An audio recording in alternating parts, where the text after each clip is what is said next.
Have you ever found yourself overwhelmed by a deep sense of loss or grief? Life has its moments, and it's no secret that losing someone or something we love can shake us to our core. It can leave us feeling devastated, heartbroken, and lost. But what if there was a way to approach these challenging times with more grace, understanding, and strength? Welcome to our channel, the place where future billionaires come to get inspired. If you're new here, subscribe for more amazing content. In today's video, we're diving into the world of Stoic philosophy and exploring how its teachings can be a beacon of light in our darkest moments of grief. Join us as we uncover the secrets to turning our pain into power and finding peace in the midst of life's inevitable losses. But before we continue, let's take a moment to introduce you to the main topic of our video. The Stoics were ancient philosophers who lived in ancient Greece and Rome. They believed that the key to a happy and fulfilling life was to live in harmony with nature and to accept whatever fate had in store for them. One of the most important lessons that the Stoics taught is that everything is temporary, nothing lasts forever, everything changes. This is a simple but powerful idea that can help us through tough times like grief and loss. When we understand that nothing lasts forever, we can remind ourselves that our current pain and suffering will not last forever. Even when we feel like we can't go on, we can pull through because everything is temporary. One of the most famous Stoics was Marcus Aurelius, who was the emperor of Rome in the 2nd century AD. He wrote a book called Meditations, which is a collection of his thoughts and reflections on Stoic philosophy. In Meditations, he talks about how we should accept whatever happens and not resist it, because resistance is futile and only makes things worse. He says that we should not be upset by what we don't have or what we've lost, because it could make us ungrateful for what we do have. Instead, we should focus on what we have now and make the most of it. Marcus Aurelius also talks about how we shouldn't worry about the future, because we can't control what's going to happen anyway. We should just focus on what we're doing right now and try to do our best. He says that we should remember that we're all mortal and that our time on earth is limited. That means we should not waste time being angry or upset about things that are beyond our control. Instead, we should focus on living each day to the fullest and making the most of the time we have. Now that we know some of the basic ideas of Stoic philosophy, let's talk about how they can help us deal with grief and loss. When we lose someone or something we love, we often feel a lot of pain and suffering. We might feel sad, angry, confused, or even hopeless. These are all natural human emotions, and it's okay to feel this way. But it's also important to remember that these feelings won't last forever. Everything is temporary. And even though it might not feel like it at the time, our pain will eventually end. So here are 5 ways that Stoic philosophy can help us deal with grief and loss. Number 1, accept what has happened. The first step to moving on from grief and loss is to accept what has happened. This doesn't mean that we have to be happy about the loss, but we have to acknowledge it and accept it. As the Stoics say, we should not resist what is happening, because resistance is futile and only makes things worse. Try to focus on what you have now and make the most of it. Don't waste time being angry or upset about things that are beyond your control. Instead, focus on living each day to the fullest and making the most of the time you have. Number 2, focus on what is in our control. Another important thing to remember is that we should only focus on what is in our control. There are many things in life that are beyond our control, such as the death of a loved one or the loss of a job. But there are also many things that are in our control, such as our attitude, our actions, and our reactions. When we focus on what is in our control, we can take positive actions and make the most of the situation. For example, if we have lost our job, we may not be able to get our old job back, but we can focus on updating our resume and looking for a new job. Or if we have lost a loved one, we may not be able to bring them back, but we can focus on cherishing the memories we have of them and honoring their legacy. Number 3, practice gratitude. Gratitude is an important part of Stoic philosophy. The Stoics believed that we should be grateful for what we have, not resentful for what we don't have.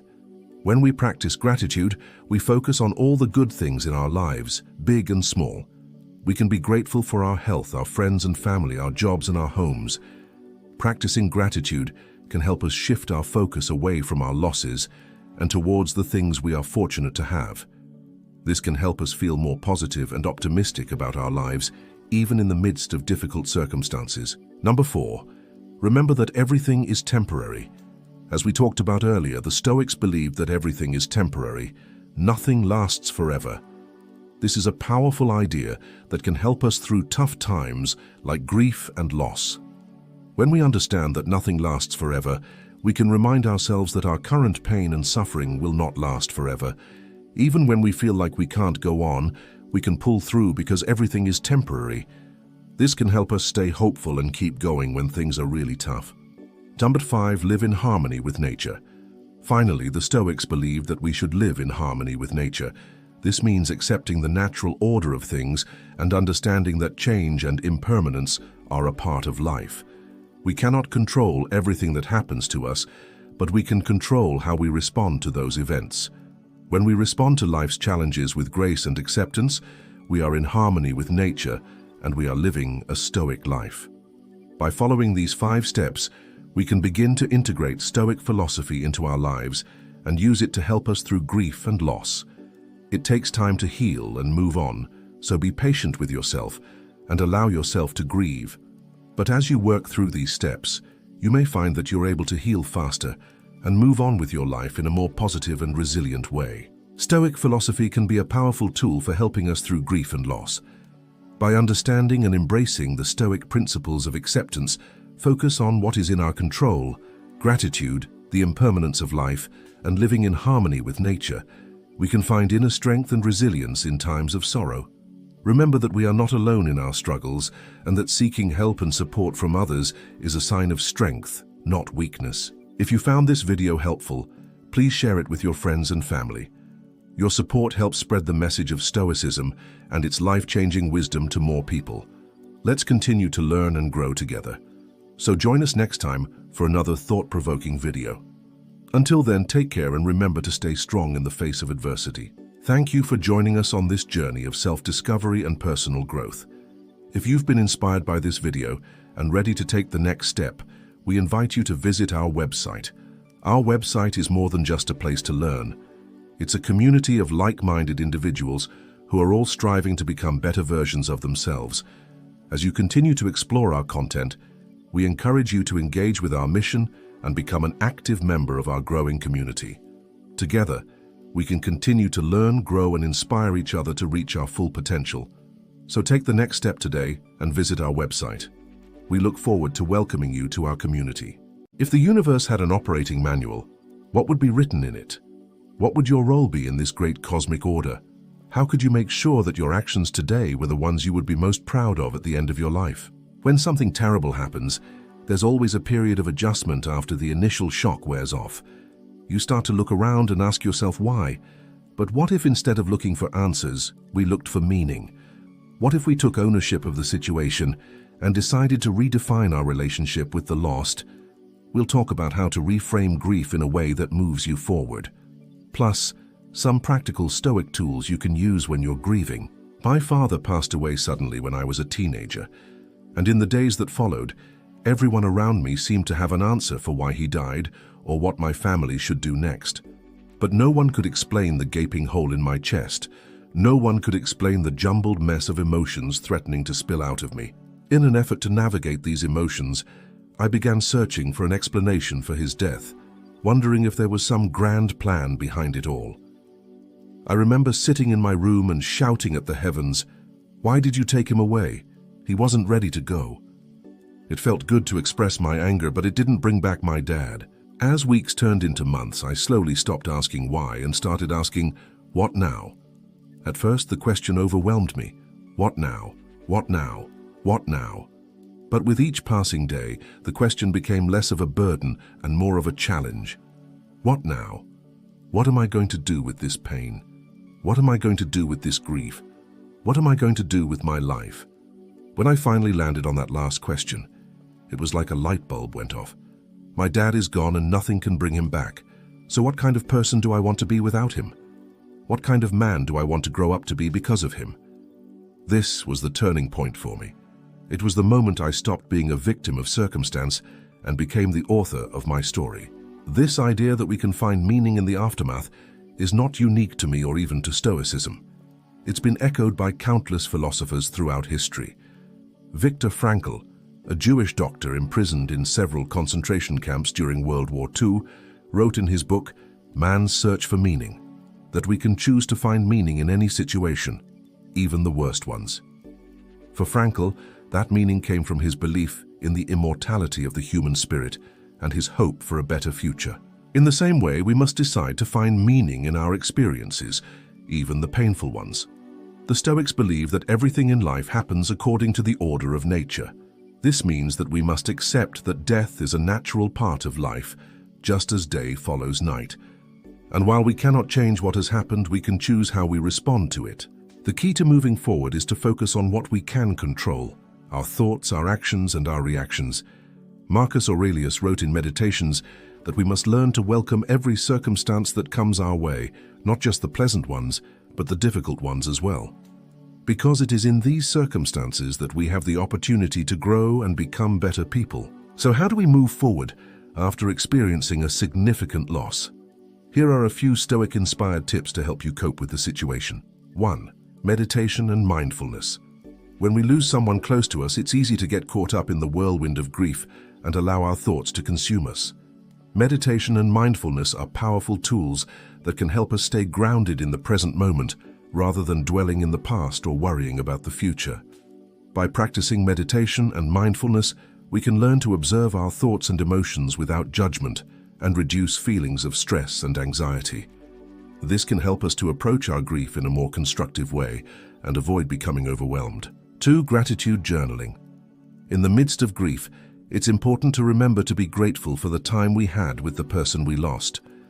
Gratitude journaling is a practice that can help us focus on the positive aspects of our lives and appreciate the blessings we still have. By taking the time each day to write down things we are grateful for, we can shift our perspective away from what we have lost and toward what we still have. This can help us find joy in the little things and cultivate a sense of peace in the midst of our sorrow. 3. Reach out for support. It's important to remember that you don't have to go through this alone. Reaching out to friends, family members, or mental health professionals can provide much-needed support and understanding during a difficult time. Talking about your grief can help you process your emotions and feel less alone in your struggle. Additionally, joining a support group or online forum for people who have experienced similar losses can provide a sense of community and shared understanding. Don't hesitate to reach out for help. Your loved ones are there to support you through this tough time. The Stoics believe that everything happens for a reason, and that even negative events like the death of a loved one can be turned into opportunities for growth and self-improvement. The key, they believed, was to focus on what we can control: our thoughts, our actions, and our reactions. This doesn't mean that we should suppress our emotions or pretend that nothing bad has happened. Rather, it means that we should acknowledge our feelings, but then choose how we will respond to them. For example, when we experience the death of a loved one, it's natural to feel a range of emotions from sadness and grief to anger and guilt. Suppressing these feelings or trying to ignore them will only make them worse. Instead, we should allow ourselves to feel them, to cry, to scream, to be angry. But at the same time, we must also remind ourselves that we cannot change what has happened. Our loved one is gone, and there is nothing we can do to bring them back. Once we have acknowledged our feelings and accepted the reality of the situation, we can begin to focus on what we can control. This is the Stoic idea of focusing on the present moment. We must learn to let go of the past and not worry about the future.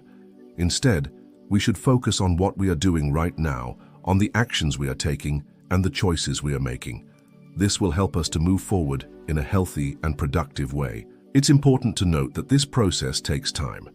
There is no right or wrong way to grieve and no set timeline for moving on. Some days will be harder than others, and there may be times when you feel like you are not making any progress. That's okay. The important thing is to keep moving forward, however slowly. I hope this video helps you and brings you some peace. If you want to dive deeper into this topic, please read the book, Finding Meaning in the Aftermath. Thanks for watching. There is no pain so great that some people cannot bear it. This was said by the Roman philosopher Seneca. He was talking about grief, but this idea has even more applications than just grief. Grief hurts because it is natural. We naturally grieve when we lose someone or something important to us. It is an instinctive reaction to loss, just like we instinctively breathe, eat, and sleep. So when we lose something precious, our bodies and minds react with grief, and that is why grief hurts so much. You know, as children, we don't understand death. We don't know what it means, so when someone close to us dies, we don't grieve. Of course, we feel sad, but we don't understand the permanence of the situation. Only when we grow up and realize that death is irreversible, we start grieving. And then it hurts. When you lose someone close to you, your body reacts with physical symptoms. Your heart pounds, your muscles tense, your skin prickles with goosebumps. Your mind goes over and over again every conversation you had with the person you lost. You keep replaying all the moments you shared together. You look at old photos and videos, and each time you do that, the pain is fresh and intense, like you're experiencing it for the first time. You feel their absence everywhere around you, and then you start blaming yourself. Was there anything you could have done differently? Could you have saved them if you had acted differently? These thoughts torture you, and then it hurts even more. And then there are days when you just don't feel like feeling the pain. You try to distract yourself with work, movies, video games. But no matter what you do, the pain is still there under the surface. It's like a wound that is healing, but it will never disappear completely. You might get used to the pain, but that doesn't mean it has gone away. It's always there, deep inside you. And sometimes you feel it more, and sometimes you feel it less. But eventually, the pain of grief becomes a part of you. And then it hurts to live with it every day. So why does grief hurt so much? Because it is natural. But grief also hurts because it is powerful. You know, when we love someone, we invest all our hopes, dreams, and expectations in them. We think they will be with us forever, so we plan our future around them. We make plans for the next 5 years, 10 years, 20 years, and then suddenly it's all taken away from you. And then it hurts. We also grieve when we lose a part of ourselves. When someone we love dies, we lose a part of ourselves. We were so intertwined with them that now we feel incomplete without them. The world is less vibrant. Everything reminds you of them. Every song, every movie, every place, every smell, every taste, and then it hurts. But grief also hurts because it is necessary. You see, when we experience any kind of loss, our lives change. We have to adapt to a new reality. We have to learn to live without the person or thing we lost. And in order to do that, we need to grieve. It is a process of letting go. It is a process of accepting the reality that we can't change. It is a process of healing, and then it hurts. But grief also hurts because it is personal. Everyone grieves differently. Some people cry, some people get angry, some people withdraw, some people throw themselves into their work. Everyone tries to cope with the pain in their own way, and then it hurts. But grief also hurts because it is confusing. There are no right or wrong ways to grieve. There is no timetable for grief. Some people move on quickly. Others take years to heal. Sometimes the pain is unbearable. Other times it feels like a dull ache. Sometimes you feel guilty for feeling better. Other times you feel guilty for still being in pain, and then it hurts. But grief also hurts because it is isolating. When you are grieving, it can be hard to connect with other people. You might feel like they don't understand you, or you might feel too numb to connect with them. You might push people away, or maybe people push you away because they don't know what to say or do. And then it hurts. But grief also hurts because it is unfair. No one deserves to lose someone they love. No one deserves to have their dreams crushed. No one deserves to suffer, and yet it happens all the time.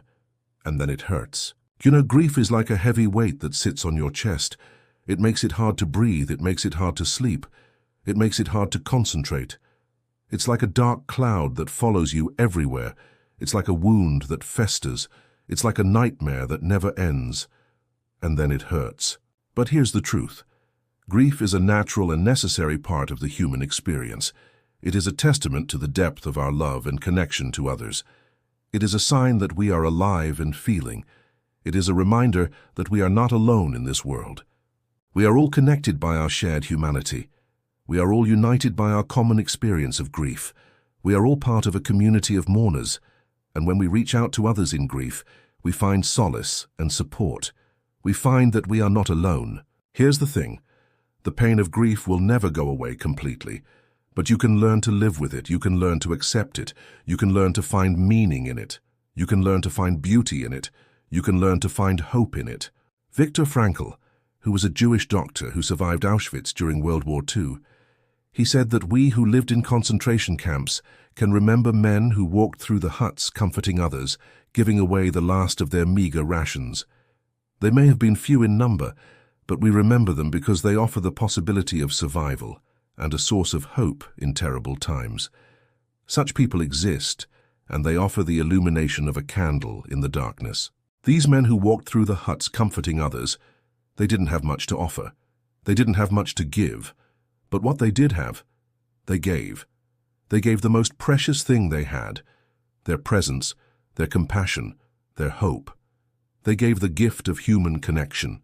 You know, when we are in pain, we need human connection more than anything else. We need to feel seen, heard, understood, valued, appreciated.